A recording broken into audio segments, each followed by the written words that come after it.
A woman is standing in a Miami nightclub in the late summer of 2024. She has her phone out. She is filming a kid.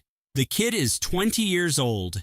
He is wearing a designer t-shirt and a chain that is worth more than most people's cars, and he is holding a sealed orange box, and he is handing the box to her like it is nothing.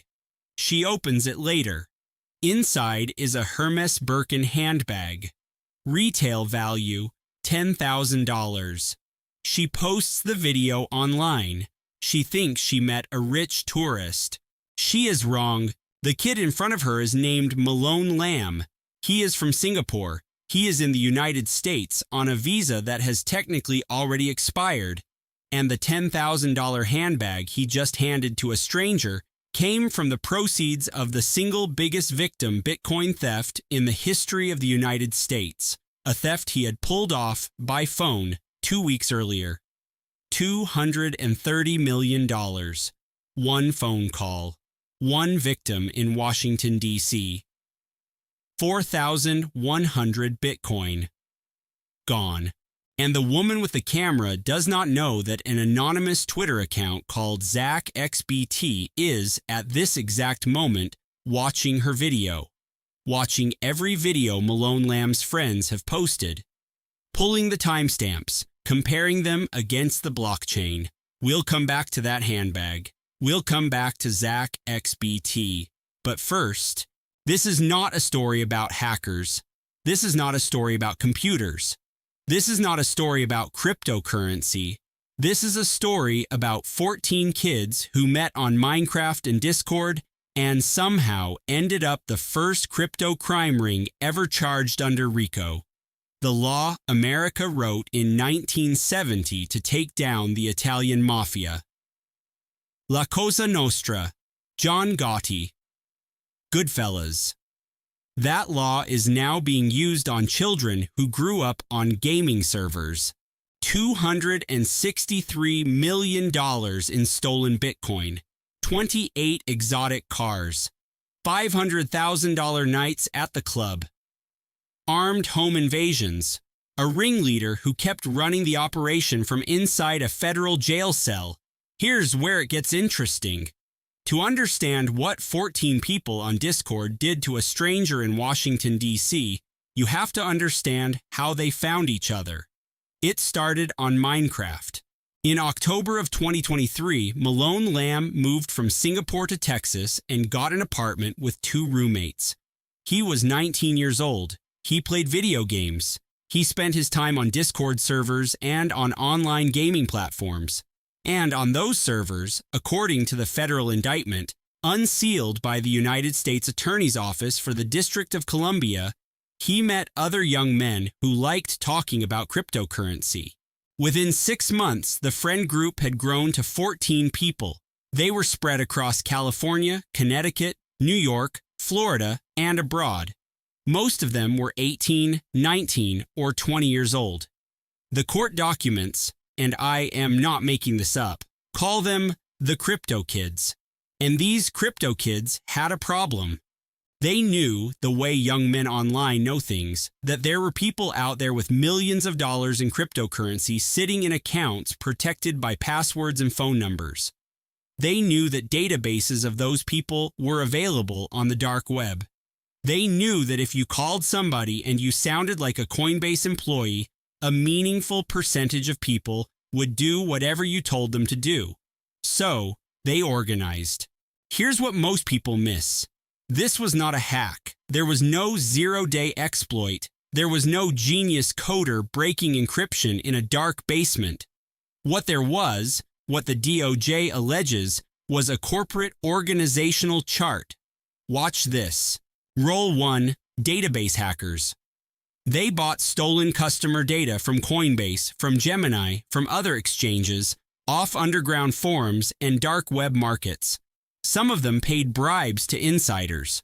A separate Coinbase customer service employee was later arrested in India for accepting $250,000 to leak data on 70,000 customers. A separate case, but the same playbook. Role 2, target identifiers. They cross-reference the stolen databases against on-chain data to figure out which customers actually had real money, not the guy with $20 in Ethereum, the guy with 7 figures in Bitcoin. Role 3. Organizers. The middle management. The ones coordinating on Telegram and Signal, changing usernames every few weeks to stay ahead of subpoenas. Role 4. Callers. These were the actors. They got on the phone with strangers and pretended to be Coinbase security, Gemini security, Google support. They had scripts. They had fake employee numbers. They had verification questions designed to sound exactly like the real verification questions. Role 5. Money launderers. Kunal Mehta, also known as Papa, the accountant, and Shrek, a grown man in his 30s from Irvine, California, and Evan Tangeman, known online as E. Tate and Evan Exchanger, 22 years old, from Newport Beach. The adults in the room, the ones who took the stolen Bitcoin and turned it into stacks of paper cash, sometimes delivered in bags, sometimes, and this is in the indictment, stuffed inside dolls. And then, Role 6. Now look at this, because Role 6 is where this stops being a story about young men online and becomes something else. Role 6. Residential burglars, armed, in real homes, tracking real people. Look at the timeline. In late 2023, this group is doing phone scams from their bedrooms. By July of 2024, 9 months later, a member named Marlon Farrow flies to New Mexico, breaks into a victim's home in person, and steals a hardware wallet. He is coordinating the break-in in real time with Malone Lamb, who is back in Miami, watching the victim's physical location through the victim's own iCloud account. 6 weeks after that, the same crew pulls off the largest single victim Bitcoin theft in American history. They did not start as criminals. They started as kids on a Minecraft server. And in 19 months, they organized themselves into something the United States Department of Justice has now decided is functionally indistinguishable from the Mafia. But it gets worse. So here is where you and I are. 14 people, 6 roles. A money launderer with 3 aliases. A burglar in New Mexico coordinating a break-in over the victim's own iCloud. A 19-year-old in Texas who started this whole thing on a Discord server. And we have not even gotten to the heist yet. If you want to see the receipts on this one, the indictment, the dollar amounts, the actual screenshots from the courtroom filings, hit subscribe. I cover one of these every week, and I read every comment. Because what these kids did with the money next is, and I mean this clinically, the dumbest thing I have ever seen a criminal do. Now watch what they did with the money. August 18th, 2024. A weekday. A man in Washington, D.C. is sitting in his home office. He is a creditor in the Genesis bankruptcy proceedings, meaning he held a meaningful amount of cryptocurrency on a platform that collapsed, and he is owed real money. He is not a degenerate gambler. He is not a kid. He is the kind of person who has lawyers. The phone rings. The caller says he is from Coinbase Security.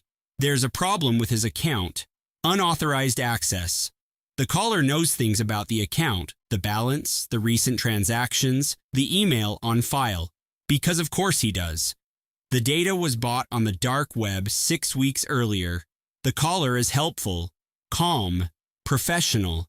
He says the only way to secure the account is to install a remote desktop program so the Coinbase security team can verify the activity. The victim installs it. This is the moment, right here, the single click that costs him 4,100 Bitcoin. Malone Lamb and a co-defendant named Jean-Diel Serrano log in remotely. They have his screen, they have his keyboard, they have full access to every wallet credential he has saved on that machine. And while they are draining his accounts in real time, Malone Lamb is doing one other thing. He is live streaming the heist to his friends online, Let that sit for a second. The largest single victim Bitcoin theft in the history of the United States, and the 20-year-old pulling it off is streaming it like a video game. 4,100 Bitcoin transferred out in a single session. At the price that day, that was $230 million. At today's price, it is over $370 million.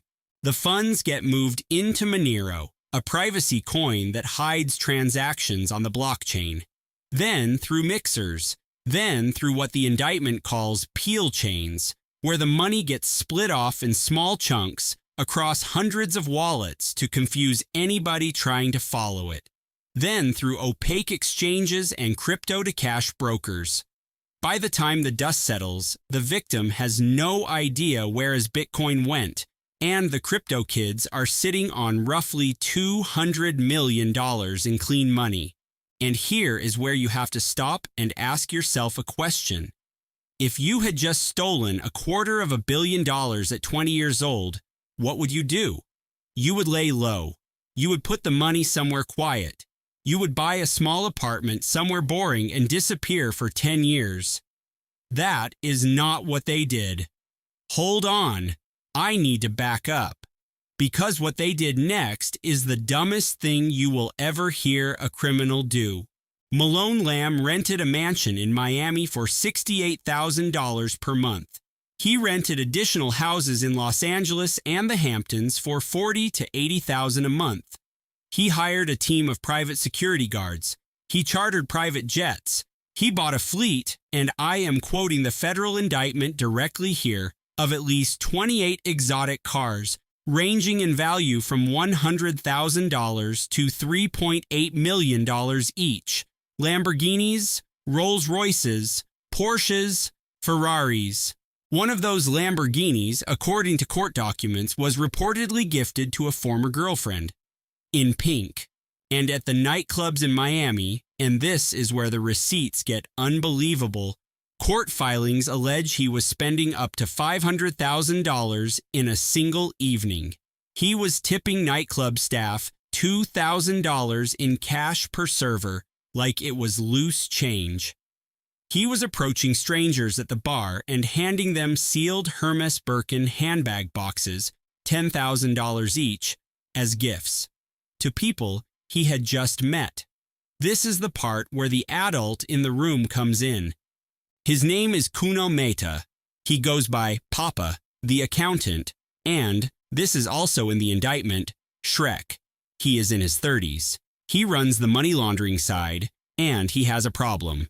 You cannot title a $3.8 million Lamborghini in the name of an unemployed 20-year-old, not without somebody at the DMV asking how he got it. So Mehta sets up shell companies and titles the cars in the corporate names. And when shell companies do not work, he finds straw signers, strangers willing to put their names on a Lamborghini for $10,000 per signature. Mehta charges a 10% fee on top. According to his guilty plea, he laundered at least $25 million this way. And while all of this is happening, while the kids are at the club, while Mehta is forging car titles, while Malone Lamb is handing handbags to strangers, somebody else has been watching. His name on the platform is ZachXBT. Nobody knows his real name. He has a cartoon avatar. He posts in lowercase. He is, depending on who you ask, the single most effective cybercrime investigator working in the United States right now. And he has no badge, no agency, no salary. He follows the blockchain. While Malone Lamb was at the nightclub handing out Hermès Birkins, ZachXBT was on a laptop somewhere watching every wallet associated with that DC heist. He had been watching since the moment 4,100 Bitcoin moved out of one address. He watched it go into Monero. He watched it come back out into stablecoins. He watched the peel chains. He watched the bulk cash exchangers. And then he did something the FBI cannot legally do. He pulled up Instagram. Here's the part nobody tells you. The reason Malone Lamb got caught was not that the FBI cracked the blockchain. The blockchain was never the problem. The blockchain was already public. The reason Malone Lamb got caught is that he kept posting. He posted the Lamborghinis. His friends posted the nightclubs. The woman with the Hermès Birkin, remember her, she posted her video too. And ZachXBT cross-referenced the timestamps on those Instagram posts against the timestamps on the blockchain transactions. He matched the dollar amounts on the receipts. He matched the locations. He built a complete case file on a public Twitter account, in public, in real time. He named Malone Lamb. He named Jean-Diel Serrano. He named an alleged third co-conspirator, and then he handed everything to the FBI. September 18th, 2024. 6 weeks after the DC heist, an off-duty police officer in Miami tips Malone Lamb off that arrests are coming. Lamb runs to the water. He throws his phone into Biscayne Bay. The FBI arrests him at his rental mansion that afternoon. And here's the detail that I cannot get over. From a different mansion in Los Angeles, 4 hours away by plane, Evan Tangeman, the 22-year-old money launderer, is watching the raid happen. He has remote access to Malone Lamb's home security cameras. He is screenshotting FBI agents walking through Lamb's living room. He is sending those screenshots to the group chat. He then directs another member of the enterprise to drive to Lamb's Los Angeles home, retrieve all the digital devices, and destroy them.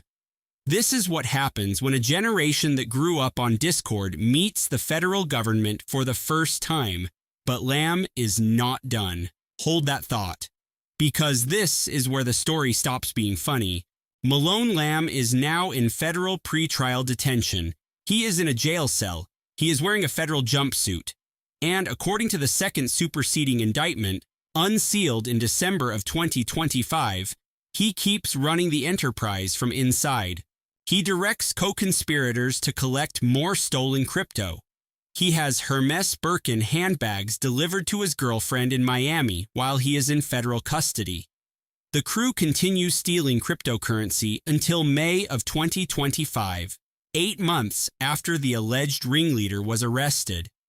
8 months while he is technically in jail. Malone Lamb didn't get caught by federal agents. He didn't get caught by Coinbase. He didn't get caught by Google. He got caught by one guy on Twitter and by his own Instagram. And here is the part that matters for everybody watching this video. The Department of Justice charged this case under a statute called RICO, Racketeer Influenced and Corrupt Organizations. RICO was written in 1970. It was written to take down the Italian Mafia. It was the statute used to imprison John Gotti. The 5 families of New York. It is the heaviest hammer in federal law, and it carries sentences that run multiple decades. This is the first time in American history that RICO has been used on a cryptocurrency theft ring. Read that again. The first time. What that means is simple. From this case forward, every organized crypto crew with division of labor, every group with hackers, callers, launderers, and burglars working together can be charged like the Mafia, not like fraudsters, like organized crime. The next 20-year-old in a Miami mansion handing out handbags will not get a plea deal. He will get a 40-year sentence in a federal supermax. Evan Tangeman is already serving 70 months. Marlon Farrow is serving 78 months. 6 more co-defendants have pleaded guilty and are awaiting sentencing. 3 new defendants, Delikov, Ibrahim, and Zulfikar, were arrested in Miami and Dubai in late 2025 and are still awaiting trial. Malone Lamb himself, the alleged ringleader, has not yet been sentenced. When he is, the legal observers expect the number to be measured not in months, but in decades. Now look at what this means for you. So here's what every part of this case is trying to tell you. The first takeaway is this. The social engineering enterprise is the first crypto crime ring in American legal history to be charged under RICO. That word matters. RICO is the statute the federal government uses on the Mafia, on drug cartels, on the most organized criminal enterprises this country has ever prosecuted. From this case forward, every coordinated crypto theft operation, every group with hackers, callers, launderers, and burglars working together can be charged like La Cosa Nostra, not like fraudsters, like organized crime. The penalty math has changed permanently. The second takeaway is harder, and it is the one that the cybersecurity industry does not want to admit out loud. The single most effective takedown of an organized crypto crime ring in 2024 did not come from the FBI. It did not come from Coinbase. It did not come from any cybersecurity vendor charging your company 6 figures per year. It came from one guy with a cartoon avatar on Twitter who watches the blockchain as a hobby. ZachXBT did the work. The federal agencies followed his lead. The most important cybercrime investigator in America in 2024 was an anonymous volunteer. The third takeaway is the one I want you to actually do something about. If you hold any cryptocurrency on Coinbase, on Gemini, on a hardware wallet, on a piece of paper in a drawer, your security model is now broken. And I am going to tell you exactly why. The 20-year-old on the phone calling you next week is not guessing. He has your name. He has your home address. He has the size of your portfolio. He has the email you used to sign up. He bought all of that data on the dark web for less than the price of a used Honda Civic. And if your portfolio is large enough, if it is worth flying somebody to your house, the guy at your door at midnight with a gun is a real category of risk in 2026. So, here is what you do. Use a hardware wallet. Do not post your crypto holdings online, not on Twitter, not on Reddit, not anywhere with your real name. Do not tell strangers what you own. And if anybody from Coinbase, Gemini, Kraken, or any exchange calls you, hang up. Do not engage. Do not verify. Do not give them a code. Hang up, open the app yourself, and call the number listed inside the official app. That one habit would have saved the DC victim 4,100 Bitcoin. That habit is the entire difference between you and a man in Washington, D.C. who lost $370 million to a phone call last August. Now, I want to hear from you. If you had stolen $263 million at 20 years old, would you have been smart enough to stay quiet? Or would you have been at the club Friday night handing out Hermès handbags to strangers? Tell me below. Because I read every comment and I am genuinely curious what you think. And the woman in the nightclub, the one with the camera and the $10,000 handbag, she still has that bag. It is real Hermès. It is worth real money. And it came from a kid who stole more cryptocurrency in one phone call than most banks see in a year. The next time some stranger hands you something expensive at a bar, maybe ask where it came from, because ZachXBT is watching. And eventually, so is the FBI.